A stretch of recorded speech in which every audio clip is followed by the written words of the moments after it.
You want it? We have it. The hottest mortgage and real estate strategy broadcast in the nation. A Smarter Way Home with your host, Danielle Boote and Victor Bals. 50 years combined experience, ranked in the top 1% in the nation for home loan originations 2020. Promise to expand your knowledge, utilizing creative mortgage financing and home buying strategies. Build a bridge for a better quality of life. Get your brain cells firing for a smarter way home. And welcome to another episode of A Smarter Way Home, where we have home buying and mortgage strategies that are very modern for our consumers and real estate professionals alike. My name is Victor Bals. I am your host. Been doing loans for a long time and have a little bit of experience, and I want to introduce my co-host. My co-host is with the mostest, Mrs. Danielle Boote. Good morning. How are you? I am very good. It's going into Labor Day weekend here, and it is it's going to be a beautiful one, and I'm looking forward to it. Absolutely, we are too. You know, and with the Labor Day weekend coming, sales in the real estate market seem to be slowing down quite a bit. Possibly. There's an asterisk to that. So let's talk a little bit today about a market update. So we are beginning the last month of the third quarter of the year, prepping for, fourth quarter, and there's always seasonal changes in real estate. Mm-hmm. And it's interesting to consider what the changes are as a buyer as well as a seller. Okay, well, let's look at some of the elements why the market could be shifting a bit. One, we have the seasonality. Correct, right? Which is always an issue. Nationwide, there is a seasonality to the real estate market. Mm-hmm. A lot of the spring market is precipitated by families wanting to relocate, get their kids settled in this new potential school or a new home prior to the school year starting. So in Michigan, in our county, we have had most of the schools go back to school already in the last 2 weeks, and those that haven't started yet will start Tuesday. Absolutely. So let's look at some of the other contributing factors that have people maybe a little bit on edge about making a decision to buy or sell. And some of those elements may be the inflationary measures that are going on right now, supply and demand issues maybe caused by one, still lagging from the pandemic. We've got the war in Ukraine. We've got gas prices up, food prices up, and people are jittery. I have those conversations. And the big every R day. Word that we are hearing in the news every day. That we may be approaching, or all indications are that there could be a recession coming. So everybody may be buckling up. What is your thoughts on that? Well, there's definitely a lot of different factors. I think that there are a lot of motivated buyers, whether first-time buyers or move-up buyers or even downsizing buyers, that know they need to get into a new home for whatever reason. There are still a fair amount of people that are feeling pressure because they haven't found the right home yet. And now, is that because of inventory? Is it because of price? What are the factors why someone can't find a particular home of their needs or wants? There's still a lot of competition. So I actually talked to a realtor yesterday at a closing that had said he had a buyer in the low 300 price range, which in our market is a first-time buyer, non-contingent first-time buyer, and he had written offers on houses. One house had 17 offers and one had 7. So although the market is shifting, homes are sitting on market a little bit longer, not abnormally long. We're just kind of normalizing a bit here. There are still situations where there are multiple bids, and what the realtor said was, it really depends on the condition of the home, okay? The homes that are updated, newer appliances, fresh paint, fresh flooring, I don't know, I can see it when I look online. I love to look at realtor.com, and I honestly look at it a couple times a week, see what's going on in the market, how long our house is sitting, and what's coming on the market. And those homes that are in excellent updated condition not only will they get more money, but they're going to get multiple offers potentially in that market. Okay, let's look at the flip side of that, because if the homes that are well manicured and move in condition are drawing multiple offers, that means maybe homes that do not actually meet those expectations could be some potentially good deals for our buyers. They could be if the seller's realistic. On the flip side, we have another client that was looking at a house yesterday, and the house has been on the market for 75 days. So that is a long haul in this environment. It's an estate sale. Okay. The house is clearly overpriced. It's not in terrible condition, but it has a few unique features. Question. Why do you think it's overpriced? Could it be that mentality of the spring buying season where everybody was paying way over asking price, multiple offers, and it's a seller sensation that they think they can get that? They think it's worth it, and they think they're going to get it, and it doesn't sell. But the problem in this situation, in talking to the agent, is that seller's not realistic. The seller doesn't want to negotiate as well. So, they're not looking at the comps. Mm-hmm. So you have to look at the comps and know the area. And one of the most, if you're a seller, one of the most successful tips, and this has been for over a year now, and I'm sure we've talked about this on other shows, is don't overprice the house. Mm-hmm. Most realtors will come up with a strategy based on the comparable sales in your area and list you to the mid or low side of average. Mm-hmm. If you list in a sweet spot, as soon as that house hits the market, those buyers are going to know, oh my gosh, this house should sell for more than that. And you're going to get more people looking at it very quickly and entertain multiple offers. Yeah, absolutely, because there's some psychology behind that. Mm-hmm. Because if you actually look online and you see a home that all of a sudden they reduce the price by 15 or 20,000, my first thought is, what's wrong with the property? Right. It's been listed. Maybe there's something wrong, which gives me a negative impression versus something that is priced at market, maybe even a little bit below to create attraction. Correct. Absolutely. And sometimes even with the homes that were overpriced and then there's a little bit of a price correction, because they put it where it should have been in the first place, then you still can get multiple bids. It's less likely that it's going to go overpriced if it's been on the market a little while, even with a price reduction. So sellers, beware. Be smart. Decide how quickly you need to sell your home. And really, I would tell sellers to work with a qualified real estate agent that's going to give them the information they need to sell the house as quickly as possible. And, the old school realtor tips are the realtor's going to come through the house and tell you, do this, do that, mm-hmm. put your couch here, let's take these pictures down, neutralize the decor so any buyer can come in and see themselves living in this house. Imagine themselves living in that home. Yes. So you have to really be sharp as a seller. But at the same time, there are still buyers out there. You could still experience multiple offers. And buyers are getting a little bit more opportunity to look at houses, to think about it a day or so, or get an appointment instead of it being pending before they even get a showing. But well-prepared buyers are the ones that are being successful. Honestly, the clients that we've seen that are coming in and doing a pre-approval, I've literally had clients get a pre-approval and write the offer the next day and get it accepted, versus people that have been looking 6 months. Something's off. I don't know. I don't understand what their psychology is and why they can't. Let's try to dive into that, because I have several clients that have, been in the market for 6 months, have lost out umpteen times, mm-hmm. right? And they've thrown in the towel, and now they're back, and they're still putting in offers and losing out every time. What are some of the elements that are making them or having them lose out? What is the psychology behind that? What can we do to help them think in a different aspect? Well, what is really important for a buyer is to understand the numbers, okay? I have had many buyers, for instance, come and say, I'm not spending more than $250,000. And I said, really? If you saw a house that you could get for $260,000, you would just say no?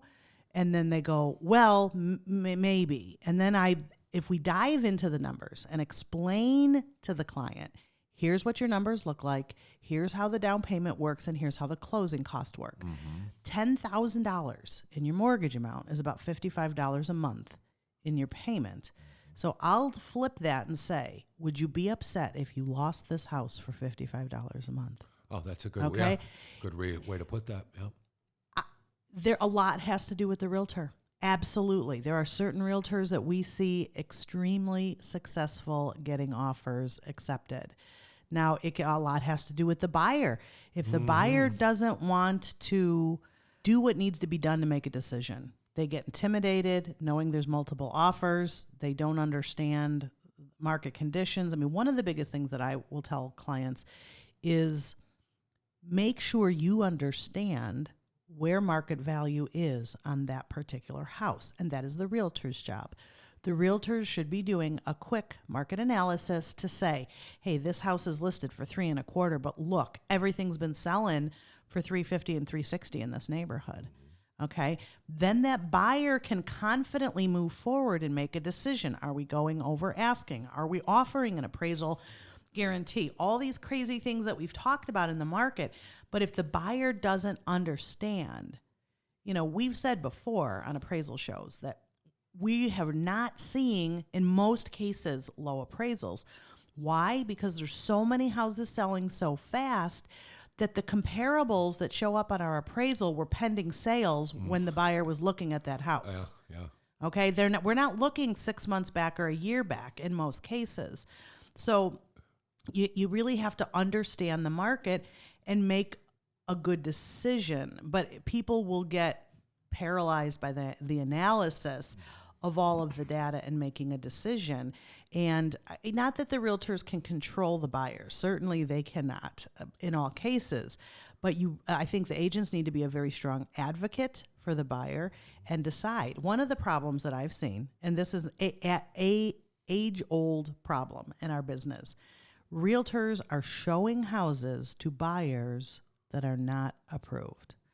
And I don't care how financially well off they are, okay? I have realtors right now that are showing homes to older couples that are trying to downsize. Now, we know that this couple is established, right? Mm-hmm.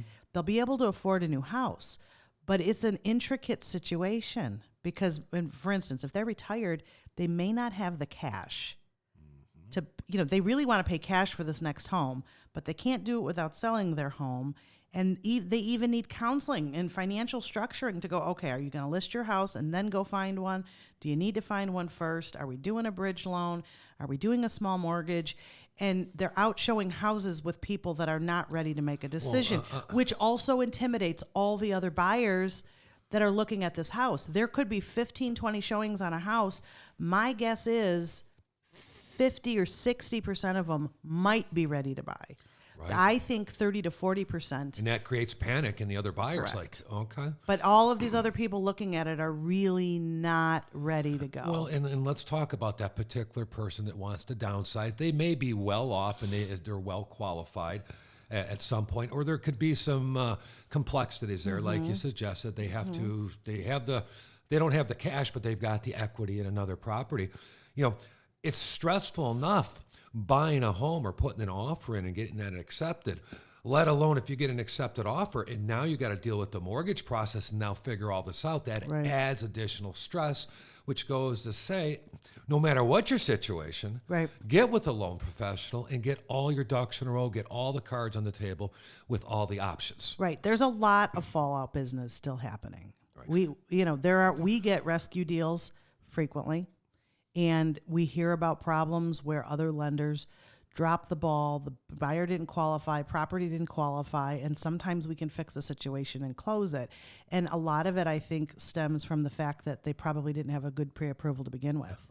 Yeah, they weren't well prepared of all the things that could, I guess, go south and the things we need to evaluate. Right. Yeah, absolutely, because a lot of times, like on income, they think they make X income, but they don't realize is that before taxes or after taxes, or are you self-employed? Yeah, or did you? Are you working part-time now? Yeah. Well, we had somebody that contacted us for a pre-qualification recently, and he started the application, didn't finish it, and then I get a call like on a Saturday morning or something, asking questions about his wife's income. And he goes, well, she gets paid cash under the table, but she makes $1,500 a month. Can we use her income? And I had to have that conversation. And I'm like, I hope nobody's showing you houses yet, you know. Only if you're paying cash for the place. Correct. So, you know, there's a lot of goofy situations out there. And again, a well-prepared buyer can be successful. I mean, let's talk about the upside of this time of year. Non-serious buyers are probably going to slow down. Okay. They're not going to be looking actively. And with the number of listings out there, that's going to give the buyers a little bit more opportunity. But sellers also need to be aware that the demand is going to shift because of the seasons changing. And, you know, be sharp as a seller if you really want to sell. You know, don't overprice it. And when we look at buyers that sometimes, I guess, put their foot in the sand and say, I'm not overpaying, I'm putting 20% down to avoid PMI and all that, maybe they got to open up their eyes to, or, you know, get some brain cells fired on different strategies. Because when you talked about that $250,000 home was now $260,000, and it's going to cost them $55 a month. It's nothing earth-shattering. But when I sit with clients and go, you know, what's your budget? What do you want for a house payment? They say, I want, I don't know, $1,500 for a house payment. I go, what do you base that off? Well, we looked at our budget and we looked at what we got going out for credit cards and auto payments. So we've established that budget for a house. And now, Danielle, this house is going to cost us $55 more a month. We're not going to go there. But when we look and dial that down, they may have a credit card that they owe $2,000 on, and that minimum payment is $110. Right. So don't think about financing $10,000 more and your payment goes up $55. Pay off that $2,000 credit card and free up $110 in cash outflow, because it's based on the budget. And once we have those conversations, that kind of opens up a lot of opportunity, and they start to see it from their eyes of maybe don't put so much down, but let's reanalyze our debt and free up cash outflow so we can, our affordability range goes up. Absolutely. The other part of the equation when you talk about a down payment for a buyer is, what does the house need? You know, most people are going to move into a house and do something. Maybe that's paint, maybe it's flooring, maybe they need a new lawnmower. And buyers are thinking about that as well. So you may have a buyer that could do 10% down, but if they want to paint and put new flooring in, maybe they'd be better off doing 5% and paying cash for the improvements that they want to put into the house, or making sure that they have a nice little cushion in their savings when they move. Because at the end of the day, 5% down to 10% down is not a big deal. Right. And here's another thing. They're looking at that $250,000 home and they want X payment, right? But this particular home may need $20,000 in upgrades, which is now going to, they need $20,000. Why don't they go to a $270,000 home where they don't have to dump $500 a month in for the next 2 years to make it where they want? Right. Their payment just goes up $60, right, you know, or something like that. And so as we have those conversations, borrowers start to lighten up and say, yeah, okay, there's some strategies. Again, stating the importance of sitting down with a loan professional and breaking out all options, because you are not approved for a mortgage amount. You are approved for a payment. Right. And let's talk about that from the seller's side. Okay. Most sellers in the last, let's say, year have discriminated heavily against the government financing options. Yes. Basically, the listing agents say, hey, we want conventional. No, we're not going to look at anything else. Okay. Everyone, buyers and sellers need to be aware that it really should be up to a strong lender making the right decision with the buyer on what financing makes sense for them. Conventional mortgage guidelines have tightened more than once in the last 3 to 6 months. What we are finding is that, for instance, a 700 credit score used to be good. It's not. Okay? We are finding it harder to get an automated underwriting approval on a borrower that looks good. Their income is good, their ratios are good, their assets are strong. But if they have a low 700s credit score, we might not get an automated approval. Right. Not at 5% down. It might take 10% down. the low 700s for us right now, and this is nationwide, all lenders, is very problematic. 700 used to be good. Now 720 is good. Okay? And as a seller, if you are going to discriminate against other financing types, you could take a good buyer and exclude them from what you're willing to view as offers, Right. which means you're going to be maybe getting 2, 3, 4 offers on a house, and you might only be now getting one because you've excluded a good chunk of the market. So I've predicted this for a little while now. We are absolutely going to see stronger government lending, which includes FHA, VA, rural development. Those programs do not mean we have a bad buyer. It does not mean that they have bad credit. But if we have someone that we can't get approved 5% down conventional with a 705 credit score, that will get approved FHA. Right. And it's still a good value for the buyer. Absolutely. Even though the fee structures are different, PMI is different, sometimes it's a better interest rate. So let the lenders look at all qualified offers and don't discriminate as a seller. And if you're a listing agent and you have questions on what the market trends are with financing, call us and we'll chat with you about it and discuss what's happening in your market, in the price point you're selling in, so that you're not limiting your seller's opportunities. Well, here's a perfect example here. And it's about the listing agents educating the potential seller because, of course, FHA lending allows us to go higher on the debt-to-income ratios, okay? So now we could have that seller. Do you want a conventional offer contingent on them selling a home, or would you take an FHA offer non-contingent? Because we have that great buyer that can't qualify conventionally for both homes unless we put an offer in contingent on him selling his current home, but we've got a great FHA product that allows our buyer to buy that seller's home non-contingent. Right. And because, like you said, they're FHA, they're all great loans. There's not a bad loan out there. These loans are not designed to put people in a negative impact. They're designed to be tools in a toolbox. Our job is to teach the buyers how to become craftsmen. Our job is to educate the realtors on that there are no bad loans out there. Correct. They're used for a reason. It's up to the agents to find out what's the reasons for using that product. Absolutely. And can we get it closed on time? Because we as lenders are submitting that offer with the buyer agent to that seller based off a product that we deem that will help them net their highest dollar in the quickest timing. Mm-hmm. So we're kind of a realty extension there. Absolutely. Absolutely. So yeah, you've got to look at the big picture. And again, I think, overconfident sellers are not going to be so happy, but keep in mind this. For instance, in Livingston County, I think the year-to-date average is that homes have sold for between 104 to 105% of list price. So if we look at seasonal market corrections, let's call them, does that mean we're going to have a drop in value, or are we just going to go back down to home selling for close to list price? Yeah, and I think that number's down to maybe 101%. It's not dramatic. Maybe even there. So yeah, it's changing, but boy, it's still a good market out there. It's a great time to buy. Yeah, you know. And I said this on other shows that inflation is your friend when you own a home. Yes. Inflation is your friend. Because remember, that principal and interest payment will stay the same for 30 years, but I'm sure you're probably going to get a 2, 3, 4% raise each year.